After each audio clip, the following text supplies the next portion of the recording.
bienvenidos a un nuevo episodio de Vía Tecnológica aquí en BTV Canal 32. Como de costumbre me acompaña Jesús Sánchez en este viaje que haremos hoy por tecnología y con esto le doy la bienvenida a Jesús. ¿Cómo estás, Rocío? Yo feliz de estar aquí y como siempre tenemos mucho de nuevo aquí.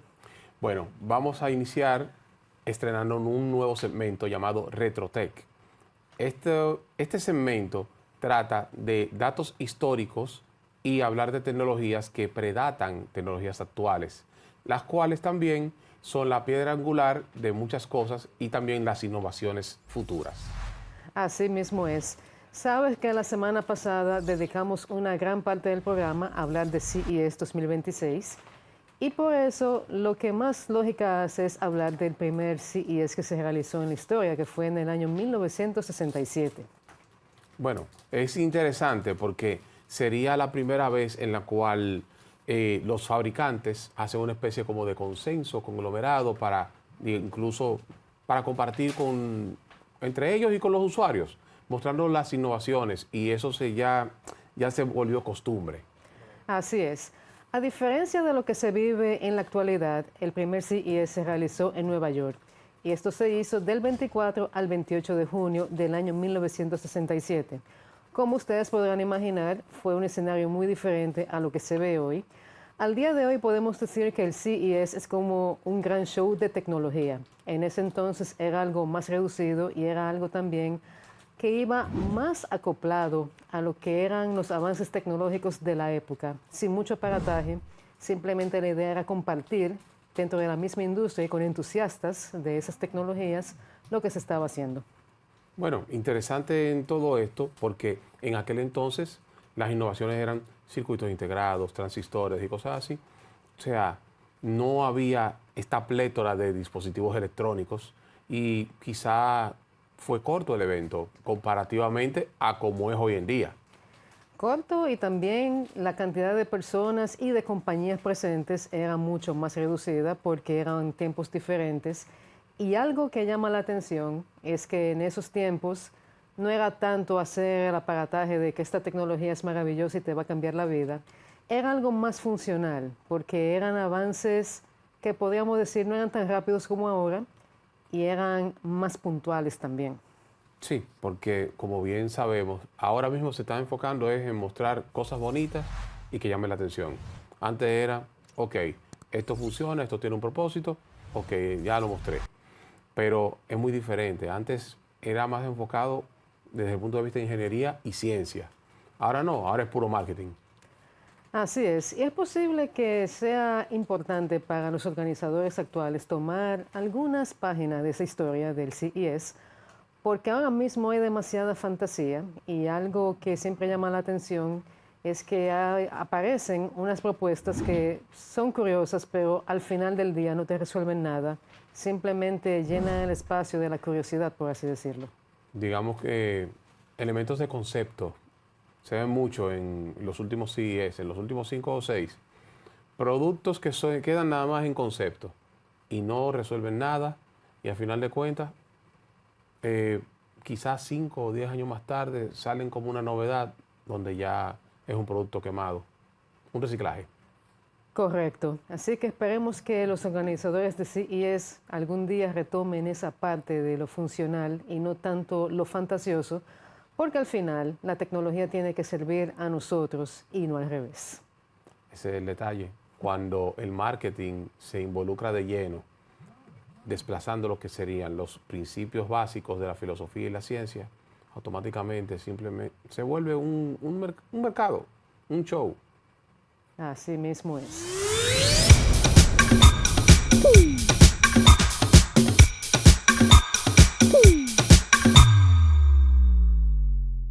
Pero bien, con esto vamos a pasar a nuestro segundo segmento, que anteriormente era el que iniciaba el programa, actualidad tecnológica, porque esto sencillamente con cada día que pasa tenemos algo más que comentar.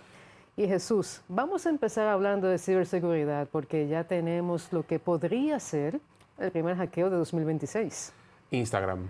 Ay, terrible, terrible, terrible. Lo peor del hackeo es toda la información, o mejor dicho, desinformación que ha estado circulando.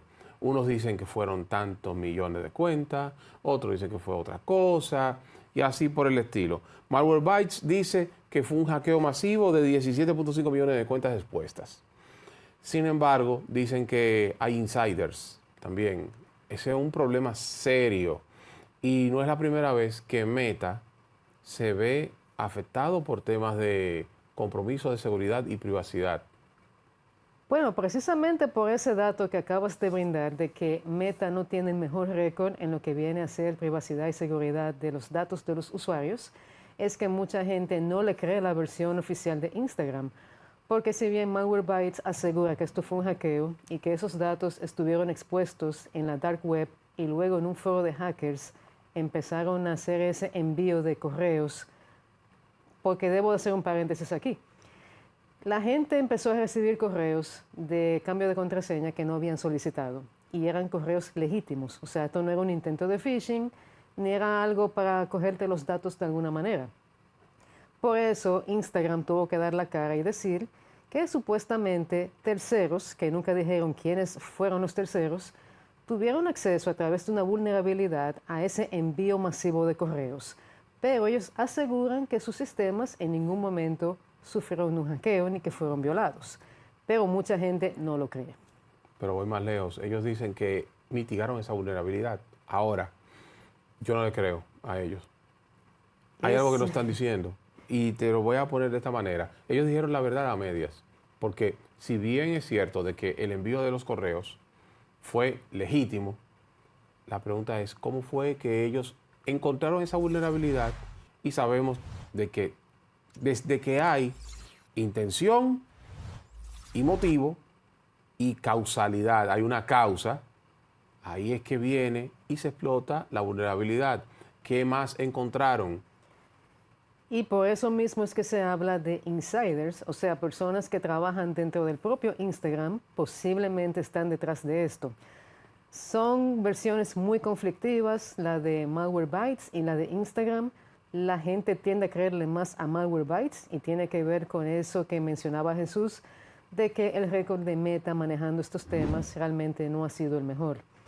Mientras tanto, y para que ustedes se cuiden, si reciben un correo donde se le habla de un cambio de contraseña que usted sabe que no solicitó y usted está plenamente consciente de esto, simplemente ignórelo y trate de reforzar por su lado lo que viene a ser su protección en esas redes. Cuídense, porque realmente esta gente no andan en gente, valga la redundancia. No. Ellos andan es en perfiles de identidad y en cómo darle el manazo. Pero esos son otras páginas en las cuales uno tiene que anotar esta decepción de Meta, por decirlo así. Pero en otro orden y con noticias menos desalentadoras, vamos a hablar de delito académico de Pucamaima. Sin embargo, hay algunas reservas. Así es, Jesús. Vamos a decirle al público de qué trata. Es que Pucamaima hace unos días estuvo informando que crearon un chip y lo mandaron a fabricar fuera del país. Es una noticia interesante y que ciertamente nos indica que a nivel universitario se están trabajando esos temas que siempre mencionamos aquí, que son vitales para esta sociedad interconectada en la que vivimos. Pero hay un detalle que queremos comentar aquí y tiene que ver con el hecho de que este tipo de novedades tienden quizás a sobredimensionarse en una sociedad como la nuestra, donde la mayor parte del público no está al tanto de cuáles son las novedades tecnológicas que están en el entorno y aprovechando esa falta de información o esa ignorancia sobre temas muy específicos, se quiere presentar algo que es sencillo como algo realmente impresionante cuando quizás no lo es. Vamos a ponerlo de esta manera. Ellos están diciendo que es la primera vez que se hace algo así. Falso. Porque ITESA en electrónica ha hecho esta clase de cosas. APEC, la misma Universidad Dominicana OIM, o sea, INTEC lo había hecho anteriormente. Y lo único que podemos decir que es la primera vez que se hace es que se manda a fabricar fuera. Es lo único, bajo ciertos estándares. Ahora, la pregunta que yo hago, ya un tenor un poquito más técnico, qué arquitectura de procesador es. ¿Cómo se va a crear el primer compilador y ensamblador para ese procesador? ¿Cuál va a ser el primer programa que se va a compilar para depurar de que todas las instrucciones están correctas? Y una pregunta todavía más sencilla, desde el punto de vista del que no conoce tanto de estos temas a ese nivel como mencionas ahora. ¿Qué hace este chip? O sea, ¿cuál es su función? Porque eso me lleva al segundo comentario que queremos hacer. Y es que aquí en esta sociedad tendemos a omitir muchos detalles cuando brindamos informaciones que son de corte tecnológico.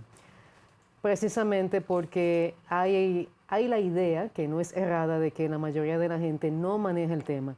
Pero esa falta de información a veces lo único que hace es crear especulación innecesaria. Y por eso, aunque sea que nos digan qué hace el chip, cuál es su finalidad, porque eso es parte vital para entender por qué es tan importante el hito.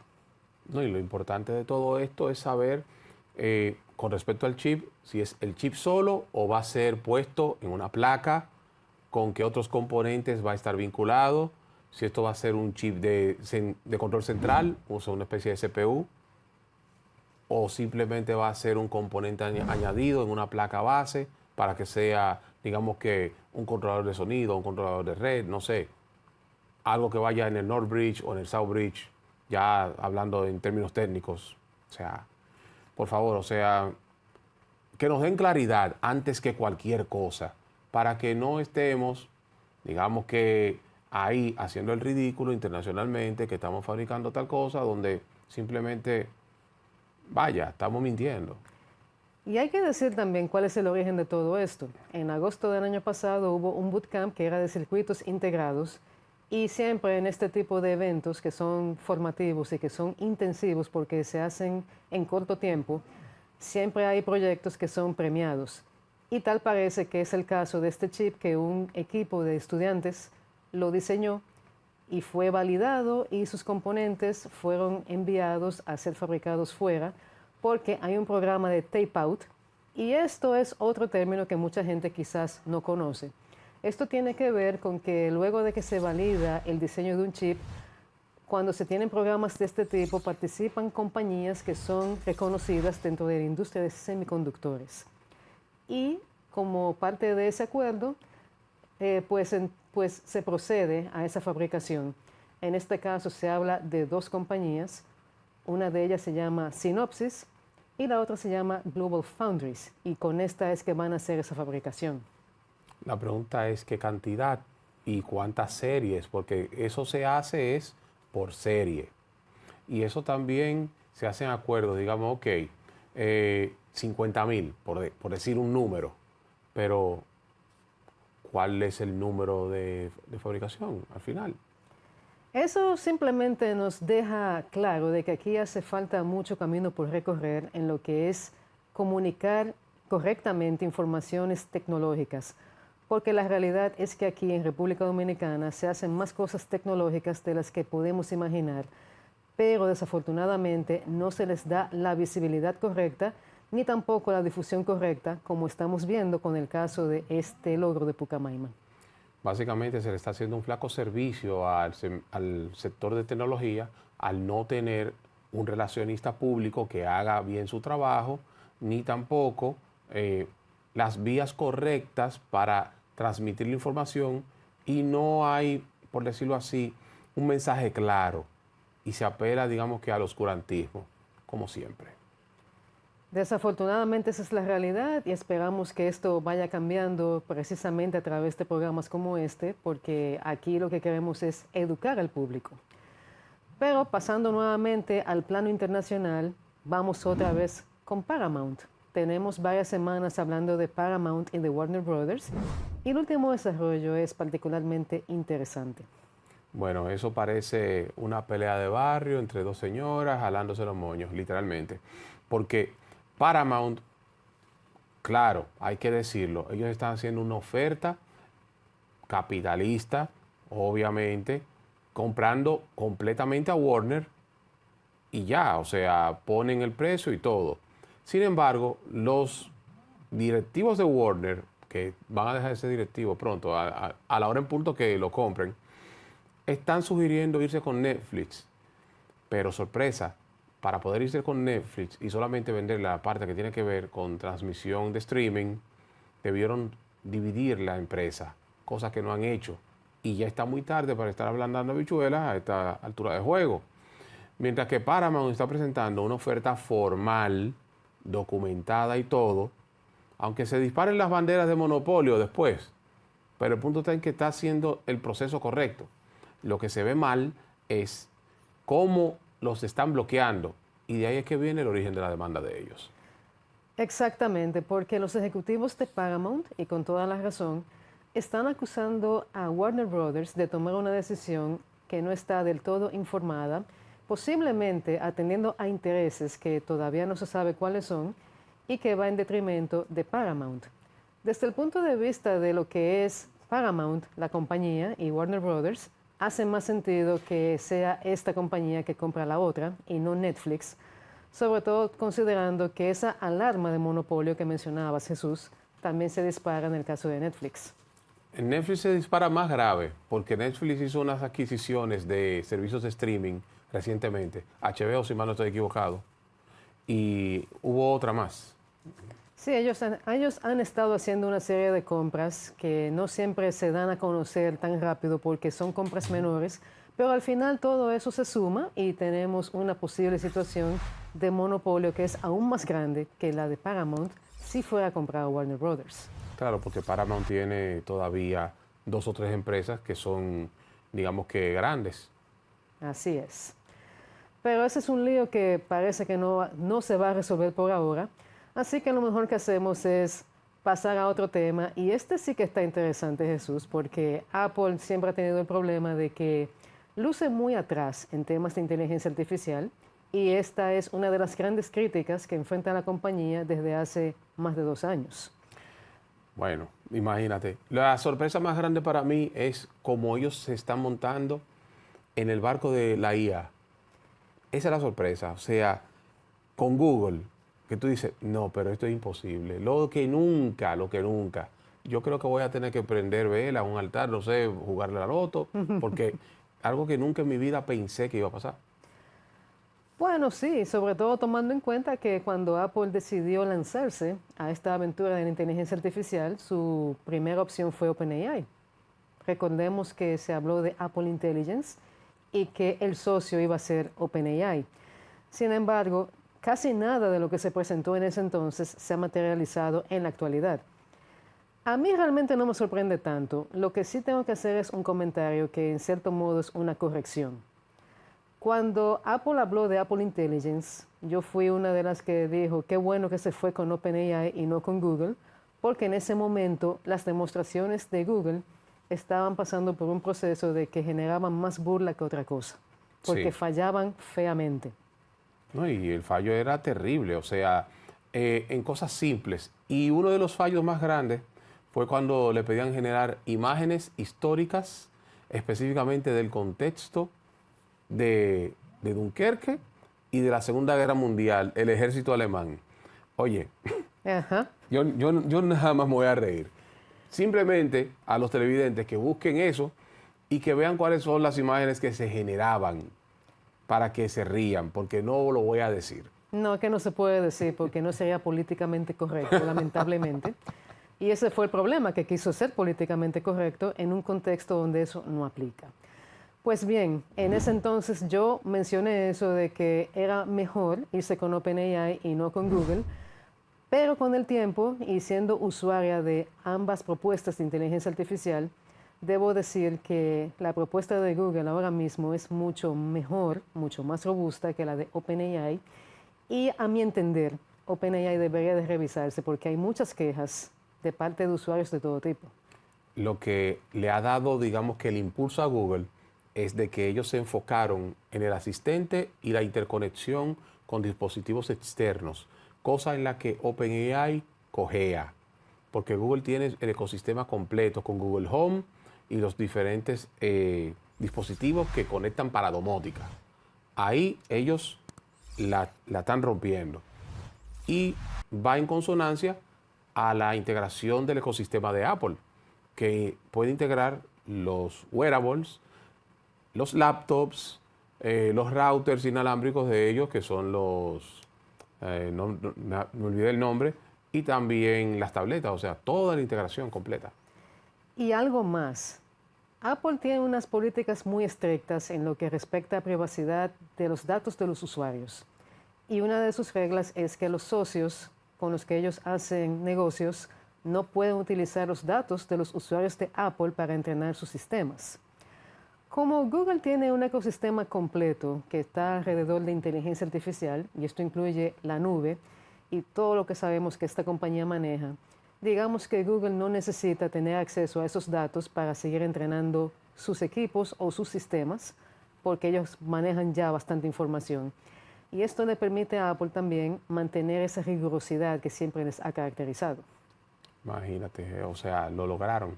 Y otra cosa que tomando en cuenta este hito, hace que Google, mejor dicho, Alphabet, se convierta, digamos que en la cuarta empresa en alcanzar los 4.000 millones. 4 billones. Bueno, lo que pasa es que ellos le llaman Es billions. que dice trillones. Ah, ok, ok. Es todavía mayor el valor de lo que tú estás pensando. 4 billones. Son 4 Vaya, billones. mucho. Fíjate, la primera compañía en llegar ahí fue Nvidia, y eso no nos sorprende porque sabemos que es una pieza clave en el engranaje de inteligencia artificial. Y después siguieron Apple y Microsoft. La cuarta efectivamente ha sido Alphabet.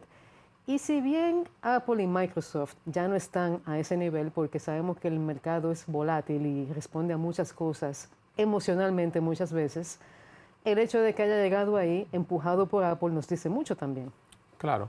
Y también hay que mencionar de que Apple y Microsoft están por debajo del nivel de volatilidad del mercado. O sea, en pocas palabras, son estables, o sea, sus cifras son duras. O sea, que llegaron a 4 billones sin toser.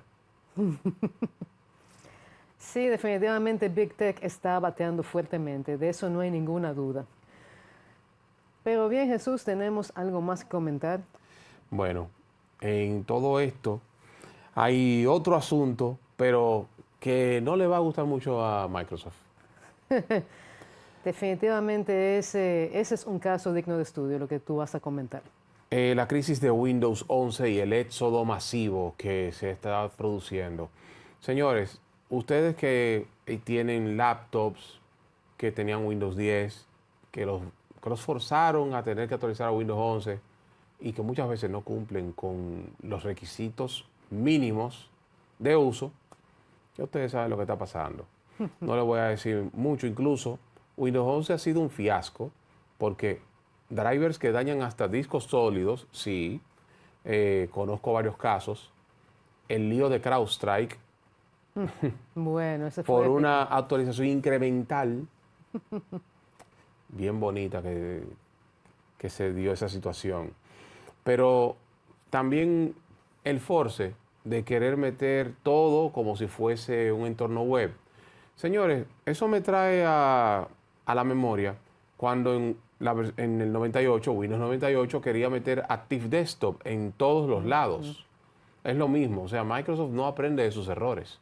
Porque si bien Active Desktop era una idea, digamos que novedosa, tenía cosas, digamos que chulas, pero un hueco de seguridad enorme. Y eso mismo va a pasar cuando ellos lleven a cabo sus planes de sacar lenguajes que conocemos ya como el lenguaje C, que es básico en este asunto de Windows, por IA. Básicamente ellos tienen un plan de que tiene que haber algo así como 1 millón de líneas de código en un mes hechas por un solo ingeniero. Eso obviamente tiene que ver con inteligencia artificial. Y la pregunta que yo me hago es, ¿por qué cambiar algo que funciona? O sea, simplemente por tirar la aventura, no debe de ser. Eso puede tener consecuencias a varios niveles. Y de por sí, como bien dijiste ya, Windows no aprende de sus errores, porque si aprendieran, hace rato que ellos hubiesen hecho algo por erradicar la famosa pantalla de la muerte, o por corregir el hecho de que muchas de sus actualizaciones, sobre todo esas que son incrementales, terminan dañándote la computadora muchas veces. Y eso todavía ellos no han podido corregirlo. Imagínate. Con respecto a lo que tú estabas mencionando de querer condenar a C y C++ al ostracismo, dos lenguajes que son pilares de la computación moderna, y querer meter apuestas duras por Rust. No aprenden, no han visto todo lo que ha estado pasando. El problema no es el lenguaje Rust, es seleccionar mal la solución porque no han analizado ni desglosado el problema. Ellos creen que el problema está en la protección de memoria. No, se están comportando como una partida de imbéciles realmente.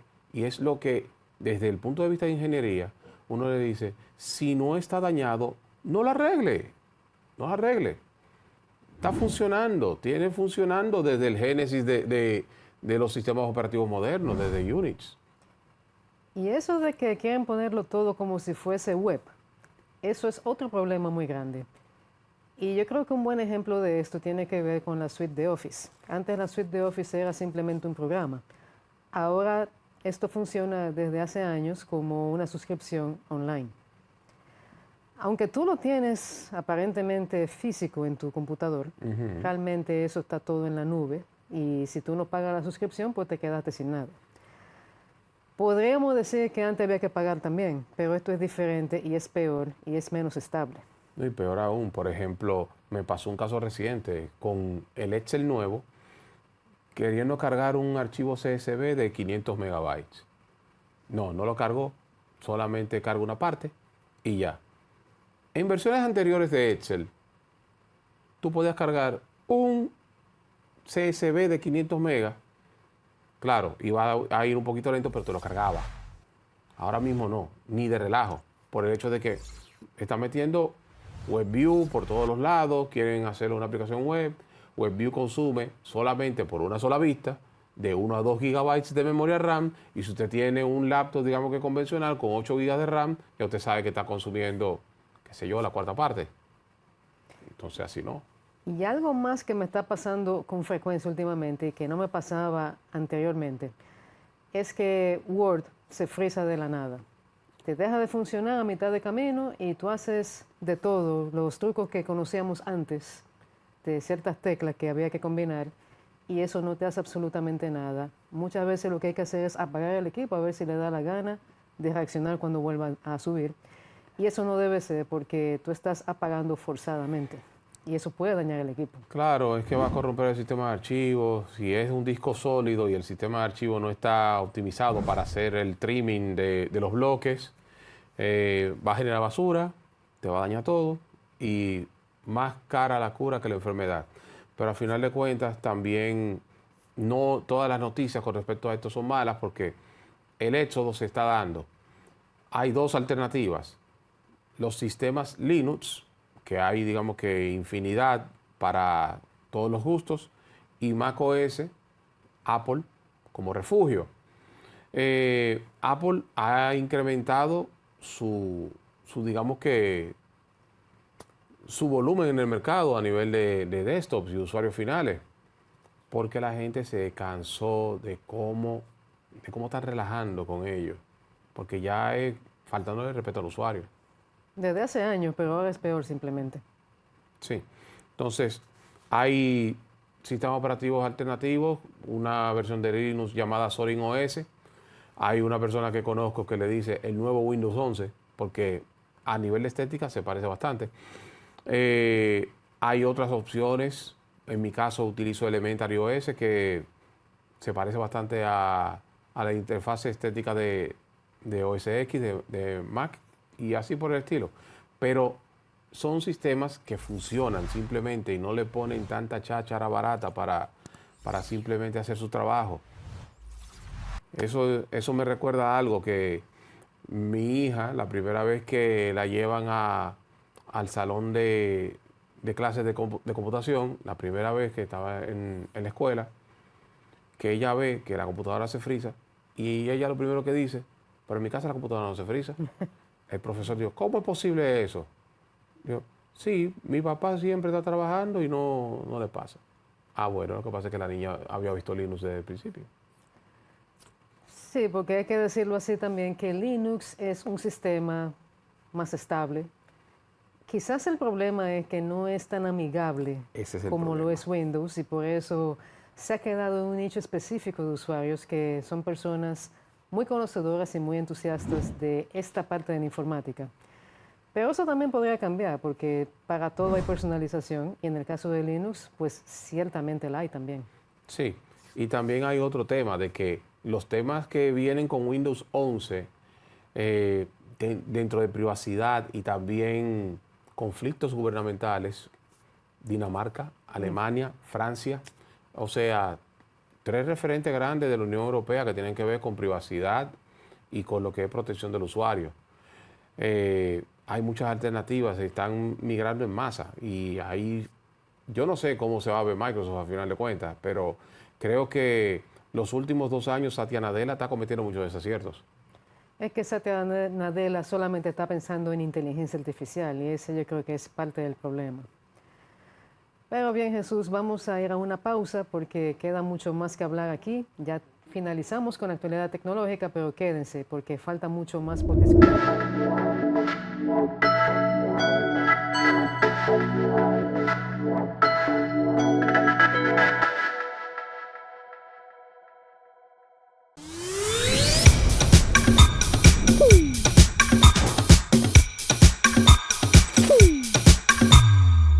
Estamos de regreso en Vía Tecnológica y es momento del cafecito tecnológico. Jesús tiene un tema muy interesante que tiene que ver con desarrolladores y otros temas afines que van por ahí. Cuéntanos. Bueno, básicamente hay algo que yo digo que da dolor de cabeza pensarlo. Muchas personas están renunciando al sentido crítico de optar por una solución y se dejan llevar por las tendencias. Y es lo que le llaman el culto a Kubernetes, cuando el cargo cult reemplaza el pensamiento crítico. Y esto lo voy a decir claramente. Yo había escrito un artículo el 24 de diciembre, me dio para eso, y planteando cómo yo decidí pensar diferente, no decidí montarme la ola, para solucionar un tema real de ingeniería, para no hacer un exceso, abuso y sobreuso de ingeniería, en pocas palabras y en palabras más llanas, como yo, un mosquito, lo mato con un matamoscas y no con una granada. Así de simple. Esa es la analogía correcta. ¿Por qué?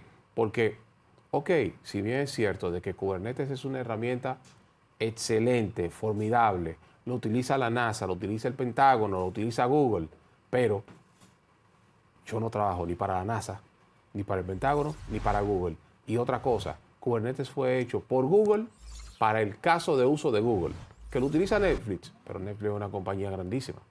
O sea, por favor, que yo simplemente tengo 7 u 8 servicios que estoy manejando. Yo no necesito hacer escalabilidad desde la infraestructura así, porque entonces necesito una planilla de personal de por lo menos 12 personas. Y eso me va a crear lo que le llaman una deuda técnica que no la voy a poder sostener, porque voy a estar trabajando más por mantener la solución de escalabilidad que en enfocar la solución a la visión del negocio. Es un problema serio. Y yo me gané muchos detractores, tuve debates fuertes, porque incluso hasta me escribieron un artículo en contra. Sí.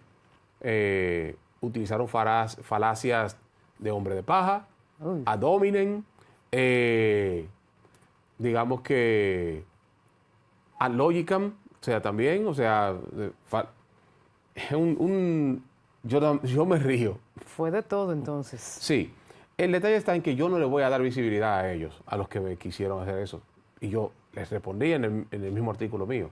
O sea, yo no voy a darle visibilidad a un Juan de los Palotes, donde yo puedo aprovechar eso a favor mío.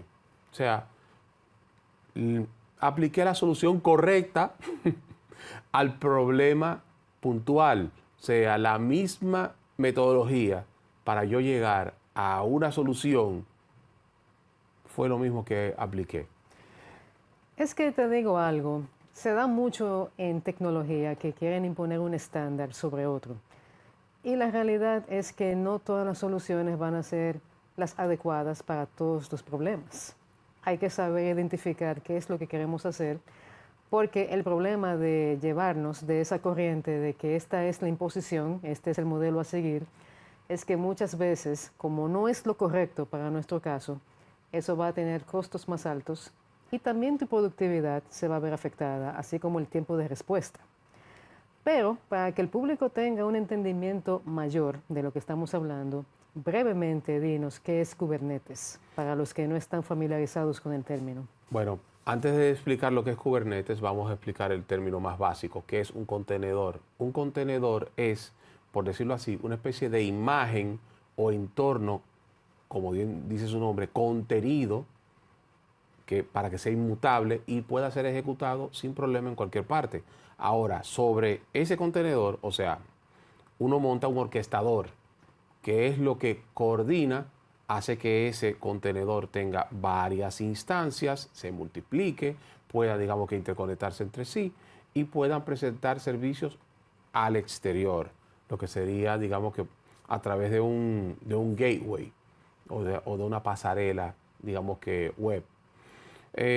Eso se ve muy útil para temas como Netflix, como bien mencioné, que tiene millones de usuarios que están conectados, sirviendo contenido, viendo contenido, haciendo peticiones y elecciones, y se necesita una respuesta cuasi inmediata.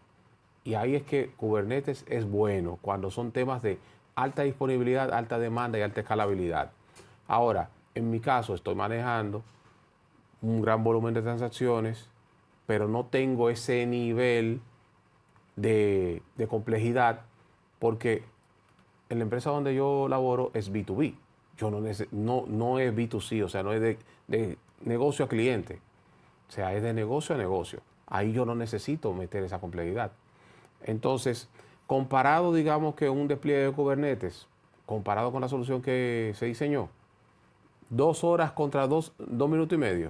O sea, hagan los cálculos. Entonces, en vez de tener 12 personas para manejar solamente esa plataforma, yo tengo un equipo de 3 a 5, que no están todo el tiempo, pero regulares son 2. Vaya, o sea, por donde quieran que den los números, yo estoy optando por la solución correcta. No estoy montándome en la moda. Ahora, si en un futuro se da la casualidad de que yo tenga que transmutar mi solución y migrarla a Kubernetes, el escenario va a estar planteado para ello, pero mientras tanto no se necesita. Entonces, cuando usted está optando por cosas que usted no necesita, eso se le llama cargo cult. Yo creo que la conclusión a la que podemos llegar en este cafecito tecnológico es: no nos llevemos del marketing, porque el marketing hace maravillas y nos presenta cosas como el estándar de oro, y quizás eso no sea lo más adecuado para aquello con lo que estamos trabajando. Hay que tomar en cuenta que a veces la solución más sencilla es la más correcta, aunque eso no lo parezca. Esto aplica al caso que tú mencionas, Jesús, de los Kubernetes. Es un tema un tanto complejo. Yo en una ocasión atendí una conferencia de esto y realmente es un tema complejo. El que está activamente en desarrollo de sistemas, pues lo entiende muy bien, pero sí es complejo y ellos mismos lo dicen que es complejo. Pero ha habido toda una campaña de marketing y ahora mismo cuando se habla de contenedores, el sinónimo es Kubernetes. Y mira, hay 5 puntos que yo tengo acá. 5 no, 4. Que dicen, Kubernetes es portable entre proveedores de nubes. Eso no es del todo cierto, porque la portabilidad teórica rara vez se materializa. Ahora, Kubernetes es el estándar de la industria. No es un estándar, simplemente es popular. Algo que sea popular y algo que sea estándar no es lo mismo. O sea, no es lo mismo el estándar de Unix al estándar, digamos que, ok, entre nubes, Kubernetes. No, simplemente hay soluciones que hacen prácticamente lo mismo que Kubernetes y no tienen esa complejidad. Docker Swarm es uno, pero hay más, hay más. ¿Necesitas Kubernetes para escalar? No, eso es falso. Existe Cloud Run de Google, Fargate de Amazon, Lambda, Fly.io, existen varios. Y por último, el punto que yo solamente me río. Es importante para el currículum, debatible, pero también te condena y te encasilla. Porque al final de cuentas tú simplemente vas a ser un experto de Kubernetes, pero no vas a poder explicar cómo eso suma valor a tu operación de negocio, porque es lo primero que tú tienes que plantear. Y en todo esto yo siempre hago 7 preguntas, que fue, digamos que, el fundamento principal de mi artículo. Yo tengo que dividir el problema en 7 preguntas puntuales. ¿Qué? ¿Por qué? ¿Y para qué? Las 3 preguntas iniciales con las cuales yo defino el problema y su alcance y el objetivo. Las otras preguntas son ¿quién? ¿Dónde? ¿Y cuándo? Que me va a definir el contexto de hacia dónde va dirigido, a qué persona, el momento en el cual la solución es viable y dónde vaya a ser aplicada. Y por último, el cómo, que es la manera de cómo se va a resolver, o sea, técnicamente. Por ejemplo, si yo quiero medir el tiempo, yo tengo un sinnúmero de herramientas, pero no necesariamente tengo que utilizar una herramienta técnica, porque ese es el problema. Cuando uno está muy enfrascado en los temas técnicos, uno se preocupa más por el cómo que por las otras 6 preguntas, que son muchas veces más importantes y relevantes y también trascendentales sobre el tiempo que la simple manera de cómo tú resolver. Totalmente de acuerdo. Y como ya les dije, no es cuestión de marketing, es cuestión de saber lo que queremos hacer, lo que queremos lograr, y en base a eso, tomar la solución correcta y que sea a nuestra medida.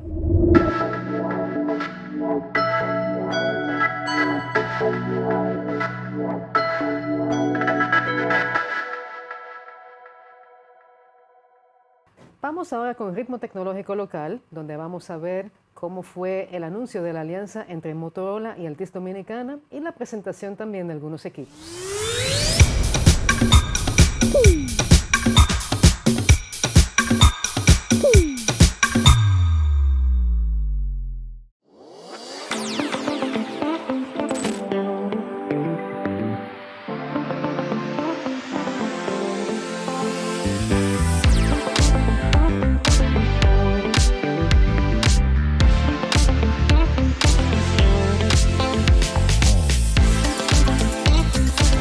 Bueno, primeramente quiero agradecer a Altice y quiero agradecer a ustedes por estar aquí presente con nosotros. Estamos muy felices de esta alianza, ¿no? En Motorola no hablamos de la palabra innovación, sino la vivimos. La innovación nos coge en nuestro ADN. De eso tenemos alianzas con Swarovski, con Bose, Alcántara y también trayendo experiencias únicas y divertidas a nuestros usuarios. Eso todo lo llamamos de Lifestyle Tech. Nosotros fomos la marca que más crecemos en todo el mundo. Crecemos un 16% en volumen en una industria que venía flat y crecemos 21% en valor. Eso significa que no solo incrementa el volumen de teléfono, pero también la venta de equipos de gama alta. Vamos a hablar del Razr, ¿no? Que estamos anunciando aquí hoy. Ustedes van a poder ver un poco más sobre él, ¿no? El Razr, o la familia Razr, al día de hoy es el teléfono más vendido, el teléfono pegable más vendido en Estados Unidos, el número 1. ¿Okay? A cada 4 teléfonos pegables que se venden en Estados Unidos, 3 son de Motorola. Que 25% de estos usuarios que compram Razr são usuários que venían de iOS.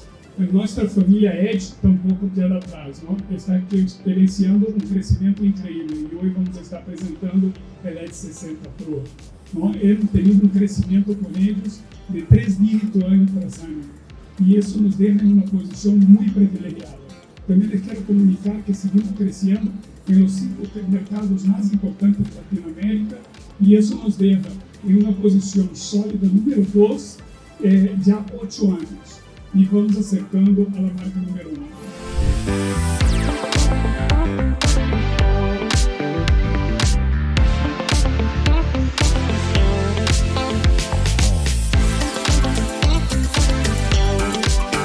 Hablar sobre lo que más me apasiona, y es la estrategia Lifestyle Tech.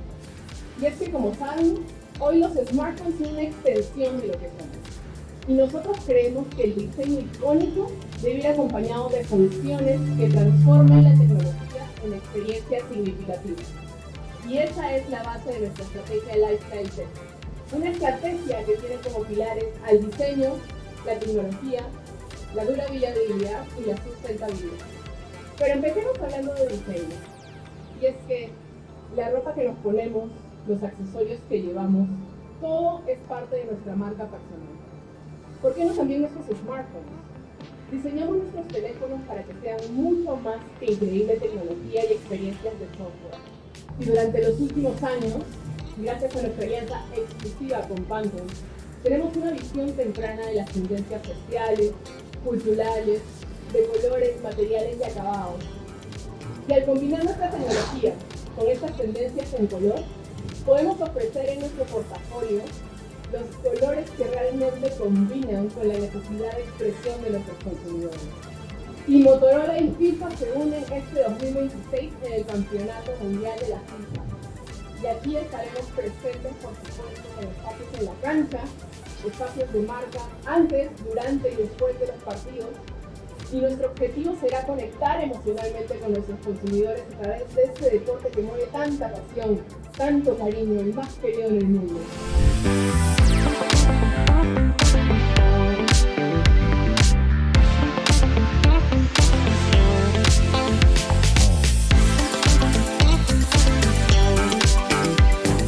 Pero en Motorola no nada más estamos pensando en desarrollar productos, sino en toda la experiencia y también la experiencia en software.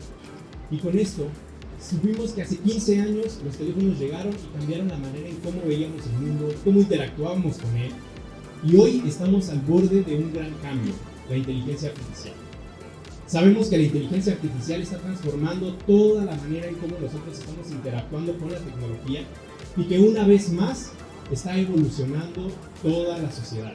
Por supuesto, Motorola está en este desarrollo y también descubrimiento de nuevas funciones que van a mejorar toda la experiencia a través de los smartphones. Moto AI se basa en 4 principios clave: conocimiento del contexto, personalización, colaboración y por supuesto ubicuidad. Con lo cual nosotros estamos trabajando todos los días para incluir nuevas funciones, así como también mejorar la experiencia que hoy día tenemos. Pero no lo estamos haciendo solos. Nos hemos aliado con los grandes desarrolladores de tecnología como lo es Google y Gemini, Meta y su inteligencia artificial Llama. Así también hemos integrado Microsoft y Copilot y además Perplexity. Y todo esto con el fin no nada más de tener inteligencia artificial o de ofrecer una herramienta de inteligencia artificial, sino que realmente cobre sentido y valor para nuestros usuarios, de manera que puedan tener la información cómo y cuándo la necesiten.